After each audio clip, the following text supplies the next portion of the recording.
पुंडलीकवरदा हरिविठ्ठल श्री ज्ञानदेव तुकाराम सद्गुरु समर्थ त्र्यंबकानंद महाराज की जय। माऊली ज्ञानेश्वर महाराज की जय। सद्गुरु तुकाराम महाराज की जय। श्री गुरुदेव दत्त। प्रारब्ध यात चालू असलेल्या विषयात काल झालेल्या विषयामध्ये जीव आणि त्याच्या अगोदर ईश्वर या दोन्हीची कशी निर्मिती आहे याबद्दल सांगितलं। आपण त्यात पाहिलं की ब्रह्मचैतन्य आणि विद्यामायेत ब्रह्मचैतन्याचं जे पडलेलं प्रतिबिंब आहे ते प्रतिबिंब, मग ब्रह्मचैतन्य विद्यामाया प्रतिबिंब तीन मिळून ईश्वर। आता विद्यामाया ही उपाधी आहे, उपाधी उपहितावर आपलं काही घालत नाही, धर्म घालत नाही किंवा आपले गुण घालत नाही, म्हणून ईश्वर हा या ब्रह्मचैतन्याच्या तिथं शुद्ध आहे। आता त्याला काय आहे की हा जो काही जीव सांगितला तो जीव कुटस्थ चैतन्य, अंतःकरण आणि त्यात आभास म्हणजे प्रतिबिंब, हे तिन्ही मिळून जीव। आता इथं आभास का म्हणायचं? वरही सांगितलं ब्रह्मचैतन्य, माया आणि आभास, तर ज्याला बिंबच नाही त्याचं प्रतिबिंब कसं पडेल? ब्रह्मचैतन्य बिंबरूप कुठे आहे? सर्वव्यापक आहे, त्याचं प्रतिबिंब काय? पण त्याचा जो भास आहे त्याला आभास असं नाव आलं। हे तीन मिळून आहे। मग तसंच कुटस्थ चैतन्य, अंतःकरण आणि त्यात उभा राहिलेला आभास हे मिळून जीव। आता हे सगळं दोन गोष्टी मांडल्यानंतर आणखीन एक असा विषय झाला की हे सगळं कुठे आहे की ज्याला प्रारब्ध म्हटलं, मग त्याच्या अगोदर ते जे काही ठेवलेलं गाठोडं आहे किंवा एकत्र साठा आहे त्याचं नाव संचित।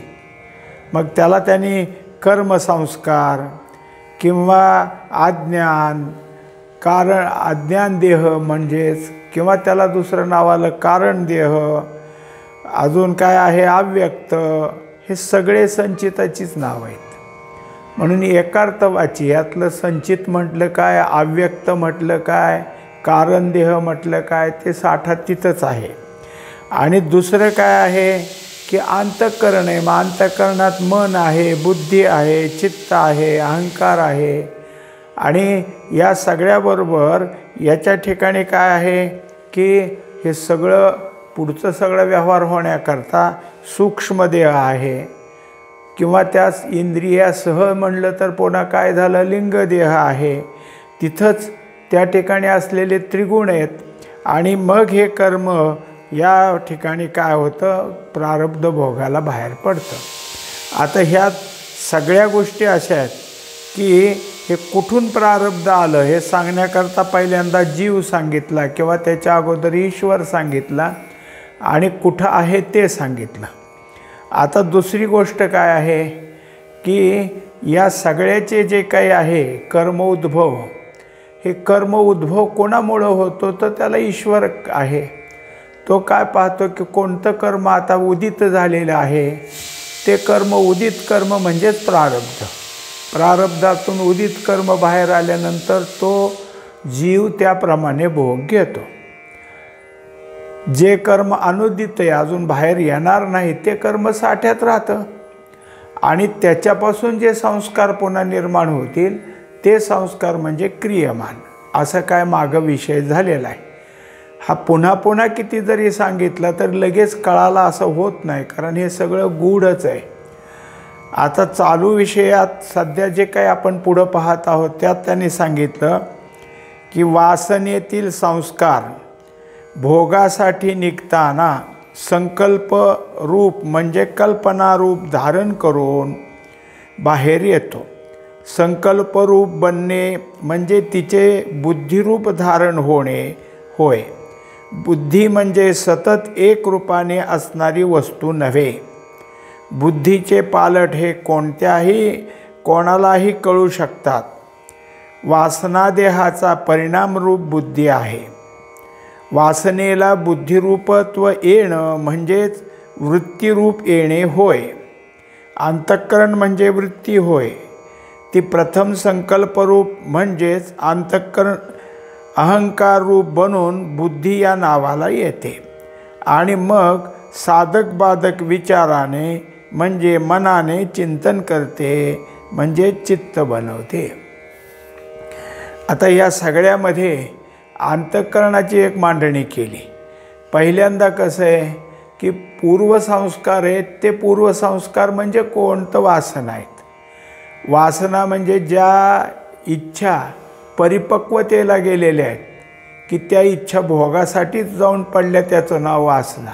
वासना ह्या संचितात साठलेल्या असतात आणि ते तिथून निघतं तेव्हा त्या वासनेचं जे काय बाहेर येणारा संस्कार आहे त्याला संकल्प म्हणू शकतो किंवा कल्पना म्हणतो.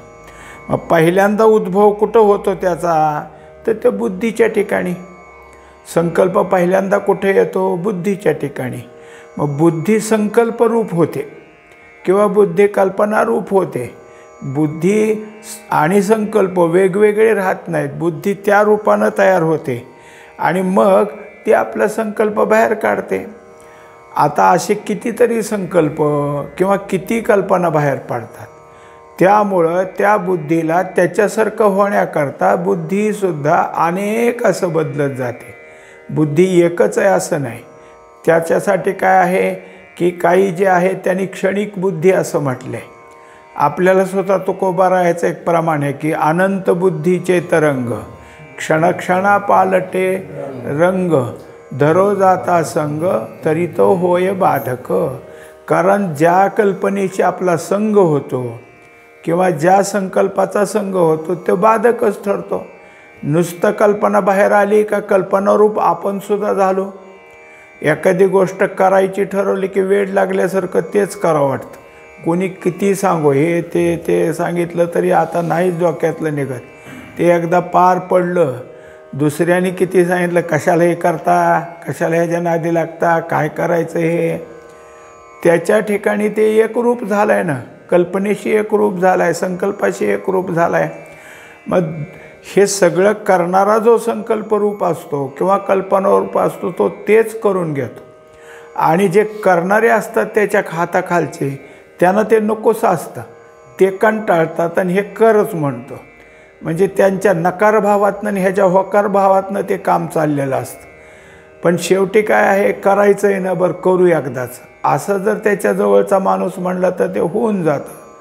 म्हणजे हे काय आहे की एकंदरीत अशी सगळी आपली नित्यांत चाललेलं आहे.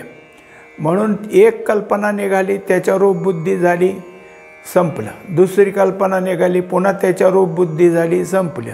अशी बुद्धी सतत पालटते. मग बुद्धीचा पालट त्यात सतत आहे. त्याच्याकरता काय आहे की आता त्यात झालं की वासना ज्या आहेत त्या वासना या देहाचा परिणाम रूप म्हणजे बुद्धी. म्हणजे वासना काय आहे, परिणाम पावतात तेव्हा बुद्धीच आहे. म्हणून त्या बुद्धीलाच आता वृत्ती नाव आलं आणि त्याच्याप्रमाणे अंतःकरणाला नाव आलं. कारण वृत्तीची खरी व्याख्या काय आहे तर परिणाम म्हणजे वृत्ती. जो काही परिणाम तुमच्याकडे आता इथे दाखवले की वासनारूप परिणाम म्हणजे बुद्धी म्हणजे वृत्ती झाली. वासनारूप परिणाम म्हणजे अंतःकरण मग वृत्ती झाली. वृत्ती शब्द आपण नितांत ऐकतो. पण ज्या वृत्तीच्या ठिकाणी वासनारूपता जे परिणाम आहे तो नसला आणि मग वृत्ती म्हणजे ती निजवृत्ती. आता ती शुद्ध वृत्ती. मागच्या प्रवचनामध्ये नाथरायांच्या विषय जे घेतले आपण 8 ग्रंथामध्ये त्यात वृत्ती हा विषय नेहमी असायचा आणि ती शुद्ध वृत्ती असायचा. किंवा माऊली सांगतात निजवृत्ती काढी सर्व माया तोडी इंद्रिया सवडी लपू नको. मग सर्व माया तोडी आणि इंद्रियांचे हे जे काय, कारण ह्यांच्या सगळ्या ठिकाणी वासनेचा खेळ आहे. म्हणून मग हे सगळं तोडायचं झालं तरच निजवृत्ती होते, नाही तर तोपर्यंत ही वृत्ती बुद्धिरूप वृत्ती होईल, मनरूप होईल. त्याच्यात पुन्हा सांगितलं की बुद्धीच्या ठिकाणी निघालेलं किंवा अंतःकरणाच्या ठिकाणी निघालेलं जे संकल्परूपता आहे, त्या संकल्परूपतेला अहंकाराचं रूप धारण झालं. मला हे करायचंच आहे, तुम्ही कोणी अडवू नका, मी हे करणारच आहे, हा अहंकार. आणि अहंकार मग तो कुठं असतो, तर तो कुठं दुसरीकडं नाही, तोही बुद्धीतच. वासना कोणाच्या बुद्धीत, अहंकार कुठं बुद्धीत. पण त्याच्यावर जो साधक बाधक विचार, असं केलं तर कसं होईल, तसं नाही तसं होईल, हे जर कसं करत राहिलं तर मग मात्र त्यावर काम करत असतं ते मन. मग मन काय करतं, साधक आणि बाधक म्हणजे संकल्प रूप आहे आणि विकल्प रूप आहे. असं केलं तर आणि असं नाही ते चुकलंच तर, असं दोन्ही गोष्टी काढतं ते मन. आणि हे सगळं जिथं जाऊन चिंतन चालू होतं ते चित्त.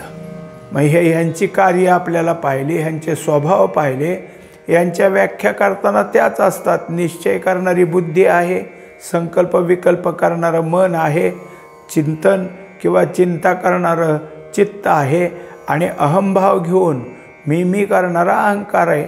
हे सगळे अंतःकरणातच आहे, एका अंतःकरण वृत्तीतच आहे ते. आणि आपल्याला या सगळ्या गोष्टी वासना किंवा कल्पनेशी एकरूप करून पुढं सगळं करतात. मग ह्याच्यातली बुद्धी संकल्परूप झाली किंवा वासनारूप झाली म्हणा, कल्पनारूप झाली, तिन्ही नावं आपण पाहिलीतच. ती कुठं जाते, सगळी कमी जास्तीची चर्चा करायला मनाकडे जाते. मनानं त्याचा निर्णय घ्यायचा, मग त्याचा अहंकार धारण करायला अहंकार घेतो, आणि मग त्यावर कसं करायचं याचं चिंतन चालू झालं म्हणजे चित्त. मग तो जातं ज्ञानेंद्रियाकडं, मग जाईल कर्मेंद्रियाकडं. असा सगळा काय आहे की ह्या जीवाच्या पुढं आलेला व्यवहार आहे. पण हे सगळं करण्याच्या पूर्वी बियाणं कोण होतं, तर कर्मसंस्कार. ते कुठं होते, ते ह्या साठ्यातूनच बाहेर आलेले. यावरून अहंकार बुद्धी हे वृत्तीचे कोळे रूप व मनचित्त हे तिचेच पुढील रूप. यावरून एका वृत्तीचेच हे 4 पर्यायी शब्द झाले. आता जोपर्यंत अहंकार बुद्धी तोपर्यंत ते कोवळं रूप आहे, म्हणजे निघल पण कल्पना एखादीन पुन्हा थांबल पण. नको नको म्हणणारा कर म्हणणारा तिथंच थांबलं. पण मनात येऊन त्याचा जरा संकल्प विकल्प म्हणजे साधक बाधकता झाली की ती पुढं आलेली वृत्ती त्याच्यापेक्षा थोडी झालं म्हणजे बाल स्वरूप आहे. मनाच्या ठिकाणी कल्पना आली की ती झालं कुमारी, ते तर इच्छा कुमारी झाली, म्हणजे मग तिथं कुमारीचं रूप आलं. आणि मग तिचेच जे काय आहे ते चित्ताच्या ठिकाणी येणं झालं. अशी वृत्ती एकच, पण तिचे हे पर्यायी रूप किंवा नावं 3-4 आलेली आहेत. अंतःकरण वृत्ती किंवा सूक्ष्मदेह हा वासनादेहाचा किंवा संस्काराचा किंवा कारणदेहाचाच कार्यरूप देह आहे. आता एकंदरीत पाहायला गेलं तर वृत्तीतून निघालेलं सूक्ष्मदेहात हे वासनादेहच आहे, जो मागपासून पुढे एक एक एक एक रस्ते किंवा घरं ओलांडूत आला आहे. आणि त्यालाच आता काय जे काही निघालेले त्याला संस्कार नाव आलं म्हणा, किंवा कारण देहात कार्यरूप देह आलं. कारणातनं आता एकदा काय करायचं आहे ते निर्णय होऊन कार्याकडं बाहेर येईल. मग हे आपल्याला कार्यरूप देहाकडं म्हणजे स्थूलाच्या ठिकाणी बाहेर आले स्पष्ट होईल. आता यात कर्म शब्द कुठे तयार झाला हे लक्षात येईल. वासना देहात सर्व अव्यक्त असा कर्मसंस्काराचा संचित साठा होता. आता परत एकदा हे सगळ्या मांडण्या आल्या. वासना देहात सगळं जे एकत्र होतं त्याचंच नाव अव्यक्त, त्याचंच नाव काय आहे, कर्मसंस्कार एकत्र साठवलेले संचित. आता हे कर्मसंस्कार कधीचे, तर पूर्वजन्मापासून प्रत्येक कर्माचे अंश जे साठत गेलेत ते कर्मसंस्कार आहेत. काही शास्त्रकार म्हणतात की फक्त मनुष्य देहातच जेवढे काय झाले असतील त्या संस्काराचा हा साठ आहे.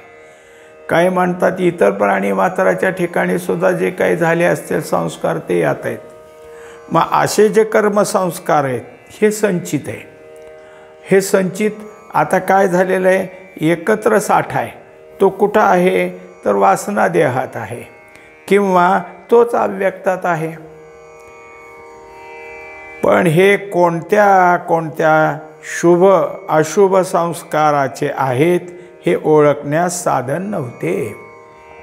आता जोपर्यंत ते त्या साठ्यात आहेत तेव्हा शुभ संस्कार आहेत का अशुभ संस्कार आहेत हे कसं ओळखायला यायचं, हे ओळखायला येत नाही. कारण काय आहे, साठ्यात ते सगळे कसे झालेले आहेत तर एक रूप आहे, साम्य दशा आहे त्यांची त्या ठिकाणी. अतिसूक्ष्म असून सर्वाचा साठा आहे, तो वेगळा वेगळा ओळखण्यास साधन नाही. आता तिथं कितीतरी प्रकारचे संस्कार, कितीतरी वासना आहेत आणि सूक्ष्म रूपात राहिलेल्या आहेत. त्यामुळं तिथं त्या सूक्ष्मतेत काय ओळखायला येत नाही. जसं आंब्याची कोय आहे आणि ती फोडली, त्याच्यातलं काढलं तर तेवढं खाल्ल्याने ते तुम्हाला तुरट किंवा कडसर अशा दोन प्रकारात लागल.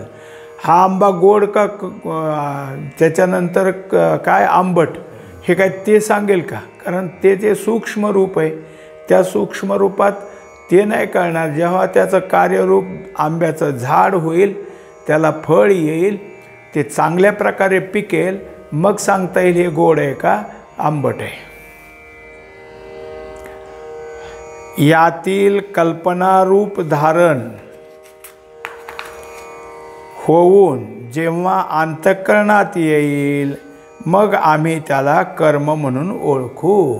आता या कर्म असलेल्या संचित साठ्यातून जेव्हा कर्म उद्भव आहे, म्हणजे आता ज्याची काय आहे की आलेली पाळी सगळेच एकदम आणि आपल्या इच्छेप्रमाणे असतं तर आगली चांगले चांगले आधी संस्कार द्या बरं म्हणलो असतो, मग बघू. पण ते तसं नाही. मग ते जेव्हा अंतःकरणात येतं आणि अंतःकरणात त्या संकल्पाचा म्हणजे कल्पनेचा उदय होऊन आपल्या अंतःकरणाला ते ओळखायला येऊ लागतं, तेव्हा त्याचंच नाव झालं कर्म. अंतःकरणात कर्म दिसले आणि अंतःकरणात आले ते प्रारब्ध नावाने प्रसिद्ध पावले. प्रारब्ध पूर्वीच म्हणजे वासनेत सुरू झाले म्हणजेच प्रारब्ध पावले. आता त्या ठिकाणी काय आहे, अंतःकरणात कर्म जे काही निर्माण झालं किंवा आपल्याला कळालं त्याचंच नाव प्रारब्ध. हे प्रारब्ध कुठं होतं तर अगोदरचंच वासनेत होतं आणि मग कर्मरूपाला बाहेर आले की त्याचं नाव प्रारब्ध. आता ते काय आहे की करून घेण्यातले ह्यातले एखादी गोष्ट प्रारब्धाच्या मनात आली आणि इकडं बुद्धीनं कोवळ्या रूपात असतानाच नको नको केलं तर ते प्रारब्ध पुन्हा पुन्हा तुम्हाला तेच देतं. यात जे तुम्हाला करायचं नाही असं तुम्ही ठरवता, पण परत परत जर बुद्धीत येत असेल तर समजायचं हे प्रारब्धाचं आहे. ज्या अर्थी आपल्याला नको म्हणून सुद्धा परत येतं हे प्रारब्ध आपल्याला करायला भाग पाडते. साधू संत हेच ओळखतात, आता हे प्रारब्धाचं काम आहे, आता ते आपल्याला करून घेतल्याशिवाय राहणार नाही. एक बुडबुडा तोंडाबाहेर पडला व दुसरा तोंडाशी येऊन बसला व तिसरा त्यामागे तयारीला राहिला. एक मुलगा शिक्षकाला पाठी दाखवतो, दुसरा त्याच्या मागे उभा राहतो, तिसरा जाग्यावर उभा राहिला, चौथा नुसता तयारीत वाट पाहतो. बाकीचे आपली पाळी लांब आहे म्हणून स्वस्थ बसले. सर्वांना पाठी दाखवून चूक व बरोबर याप्रमाणे शिक्षा व शाबासकी, दुःख व सुख भोगायचे आहे. यातून कोणीच मुलगा सुटायचा नाही. हे दिलं उदाहरण. आता पहिल्यांदा उदाहरण काय दिलं, जसे बुडबुडे बाहेर येतात तसं एक बाहेर आला, दुसरा तोंडाशी आला, दुसरा आला, तो बाहेर पडला, तिसरा.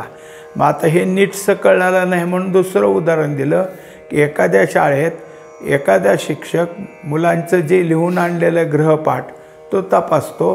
त्यावेळेस एक मुलगा त्यांच्यापुढं आपला गृहपाठ दाखवतो, तेव्हा दुसरा हातात वही घेऊन उभाच असतो, तिसरा त्याच्या मागं. असं करत 2, 3, 4 ओळ आहे तोपर्यंत बाकीचे बसलेत. मग एकेकाचं होईल आणि ज्याचं बरोबर आहे त्याला शाबासकी मिळेल आणि ज्याचं चुकलं आहे त्याला शिक्षा मिळेल. मग हे जसं आहे तसं एक एक एक एक कर्म पुढे येतील. त्याच्यातलं जे बरोबर असेल त्यात तुम्हाला सुख लाभल आणि जे चुकीचं असेल त्यात दुःख लाभल. असा सारखा हा प्रारब्ध कर्म त्याचा खेळ चाललेला असतो.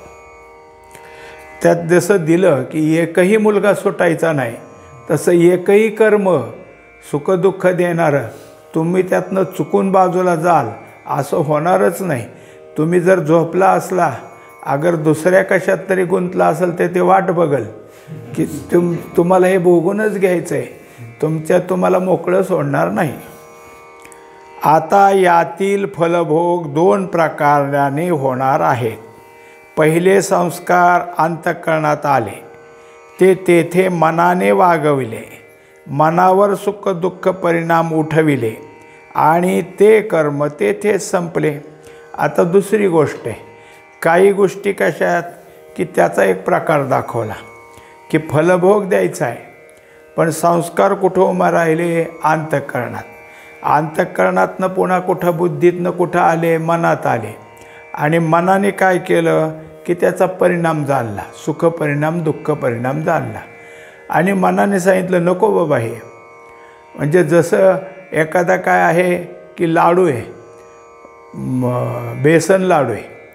आता ते संस्कार तिथं आला खाद्यपदार्थ म्हणून आणि मनाच्या ठिकाणी आला. मनाने सांगितलं किती छान असतो, आपल्या आवडीची गोष्ट आहे, म्हणजे आपण खाल्लेलं आपल्या आवडीची गोष्ट आहे.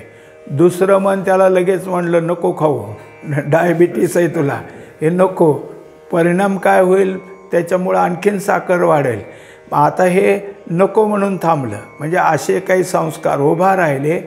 मनानं सुख दुःख याचा विचार केला आणि ते तिथंच थांबले.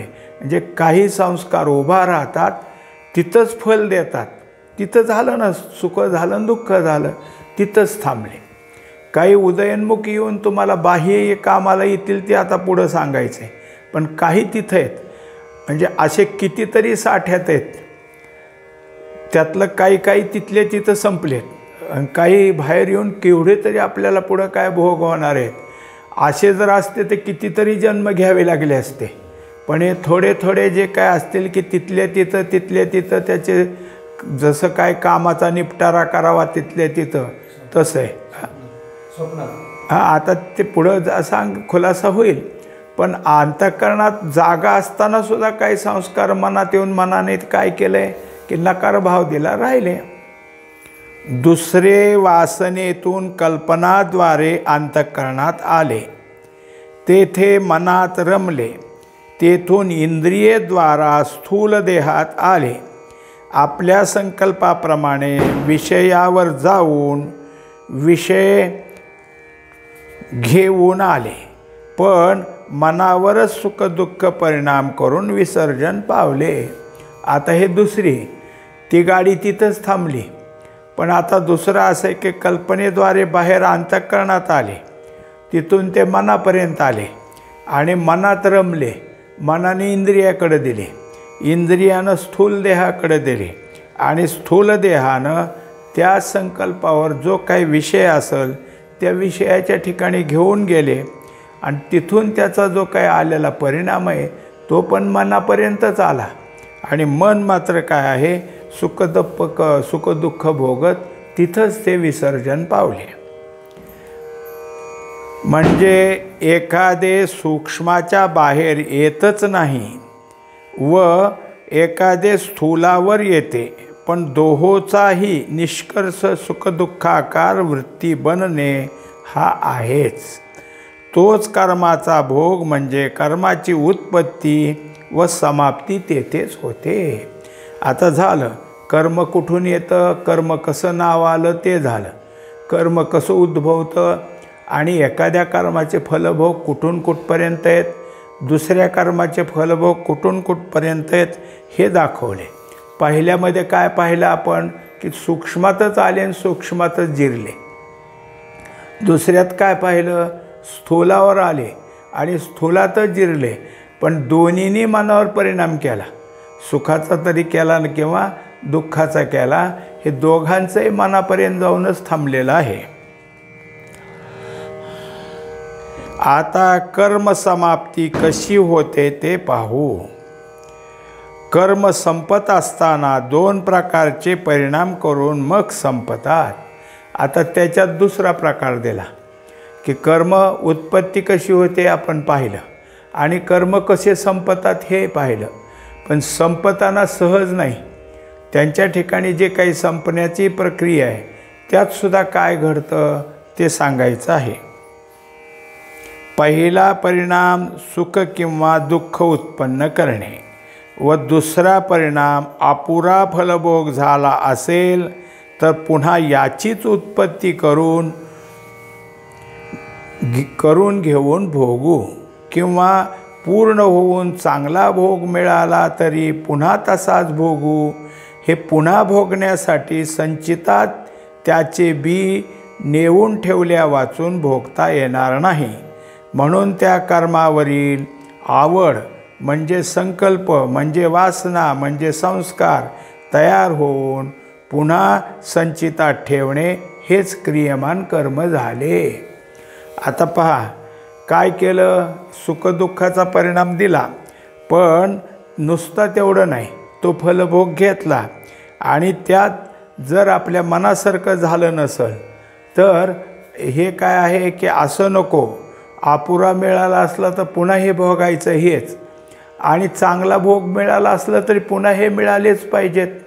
असे जे काही पुन्हा प्राप्त व्हावेत अशा तऱ्हेचे संस्कार हेच परत नेऊन ठेवलं जातं. कुठं नेऊन ठेवलं जातं? संचितात. त्याचंच नाव क्रियमान. भोग भोगलेच, पण भोगात ज्या गोष्टी आम्हाला काय झालेल्या आहेत की क्रिया करून भोग मिळाला, अपुरा राहिला तरी पुन्हा भोगायचा म्हणून आठवण ठेवलीस, आणि चांगला झाला असला तरी पुन्हा असंच मिळालं पाहिजे हे ठेवलं. किंवा तिसरं त्याच्यात की हे नकार भावात झालं तर पुन्हा ह्याच्या कधी काही नको, हे असं कधीच करू द्यायचं नाही, हेही संस्कारातच ठेवलं जातं. अशा तऱ्हेनं या सगळ्या कर्मावरची आवड म्हणजे संकल्प किंवा वासना किंवा संस्कार हे परत कुठे ठेवले जातात तर संचिताच्या साठ्यात ठेवले जातात. याचंच नाव क्रियमान. संचित म्हणजे काय तर साठा आहे, प्रारब्ध काय तर कर्म उद्भव आहे, आणि उपभोग कर्म सूक्ष्मात होत असला तर तिथे. आता समाप्ती काळी तिथं काय प्रश्न नाही, तिथल्या मनाने लगेच त्याचे निर्णय दिले आणि सुखदुःख परिणाम उठला. पण दुसरे जे वासना दाखवल्या त्या कुठून निघाल्या होत्या? मनातून इंद्रियात, इंद्रियातून स्थूल देहात, स्थूल देहातनं विषयापर्यंत, विषयातनं पुन्हा त्याच्या भोगावस्थेतनं ते परिणाम मनापर्यंत आले. पण त्याचे जे संस्कार उभा राहिले त्या संस्काराला या ठिकाणी काय आहे? क्रियमान असं नाव आलेलं आहे. यावरून लक्षात येईल की प्रारब्ध कर्म भोगाचा अवसर किंवा फलभोग चालू नसताना अचानक क्रियमान निर्माण होत नाही. म्हणजे प्रारब्ध हे त्या भोगाचा अवसर किंवा फलभोग चालू आहे अशा काळात क्रियमान नाही, आणि प्रारब्ध कर्म संचितात असल्याशिवाय अस्तित्वात येत नाही. आणि आमचे अज्ञानामुळे कोणतेही प्रारब्ध कर्म भोगून संपताना क्रियमानाचे संस्कार संचितात ठेवल्या वाचून समाप्ती होत नाही. 3 गोष्टी ह्यात झाल्या. एक तर तुमचा तो काय फलभोग आहे तो जर चालू नसेल तर तुमच्या ठिकाणी क्रियमान उभा राहायचं नाही. म्हणजे जे उदाहरणार्थ आता काय आहे की जे संस्कार आपण क्रियमानानं आत ठेवलेत ते आपल्याला आत्ता आठवतात. आंब्याची चव कशी असते, बोराची चव कशी असते, झालं दुसरं काय अजून चव, पण आपण कधीच फळ खाल्लं नाही. कुठं अमेरिकेतलं कुठं काय, त्याचे संस्कारच नाहीत ना, त्याचे क्रियमान कसं उभा राहील. म्हणून मग ज्याचे आमच्या ठिकाणी फलभोग चालू होतील त्याचेच, अर्थात प्रारब्ध कर्म संचितात असल्याशिवाय अस्तित्वात येत नाही. म्हणजे पूर्वसंस्कार असल्याशिवाय ते अस्तित्वात येत नाही. आता आमचे अज्ञानामुळे कोणतेही प्रारब्ध कर्म भोगून संपताना क्रियमानाचे संस्कार संचितात ठेवल्या वाचून समाप्त होत नाहीत. जे तिथून आले त्या कर्माचा फलभोग झाला की परत त्याचे क्रियमान उभा राहणारच, कोणतं आवड म्हणून तरी किंवा नावड म्हणून तरी. असं ठेवल्याशिवाय त्याची काय आहे समाप्ती होतच नाही. म्हणजे एकंदरीत या सगळ्या गोष्टी काय आहेत की संचित, प्रारब्ध आणि क्रियमान याच्या मांडण्या आत्तापर्यंत आपल्यापुढं झालेल्या आहेत. पुंडलिक वरदा हरी विठ्ठल, श्री ज्ञानदेव तुकाराम, सद्गुरु समर्थ त्र्यंबकानंद महाराज की जय, माऊली ज्ञानेश्वर महाराज की जय, जगद्गुरु तुकाराम महाराज की जय. श्री गुरुदेव दत्त.